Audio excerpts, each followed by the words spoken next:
Drama serial जुड़वा की last episode बहुत धमाकेदार होने वाली है, क्योंकि लास्ट एपिसोड में सारा और जारा की और आदिल और सरमद की शादी होने वाली है।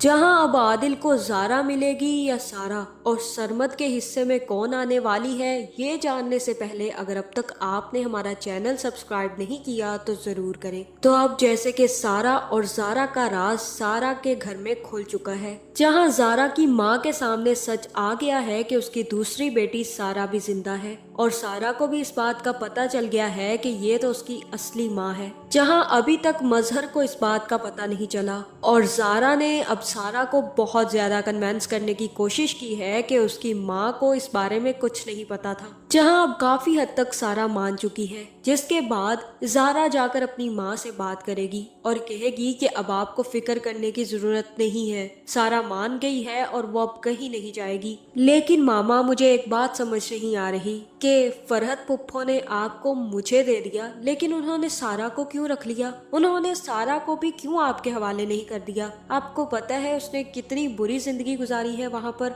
फरहत पुप्पो उसके साथ कितना बुरा सलूक करती थी, इवन के बाबा भी उसे पसंद नहीं करते थे। फरहत पुप्पो ने सबकी जिंदगियां बर्बाद की हुई है और वहाँ पर भी वो यही कर रही हैं। लेकिन एक सिर्फ और सिर्फ माँ है वहाँ पर जो कि सारा का ख्याल रखती रही है। जहाँ फिर सारा की माँ कहेगी कि ये तो मुझे नहीं पता कि फरहत ने ऐसा क्यों किया। अब इसका जवाब तो फरहत ही दे सकती है कि उसने मुझे जारा दे दी और सारा क्यों रख ली, क्या तुम्हारे बाबा ने दूसरी शादी कर रखी है? जहाँ फिर जारा बताएगी कि हाँ, क्यों आप जेलस हो रही हैं कि बाबा ने दूसरी शादी कर ली? वैसे आपको बताऊं, वो बहुत प्यारी हैं, इतनी प्यारी हैं कि आप देखकर हैरान रह जाएंगी। इसीलिए तो मैं सोचूं कि बाबा ने उनसे मोहब्बत क्यों की है और शादी क्यों की है।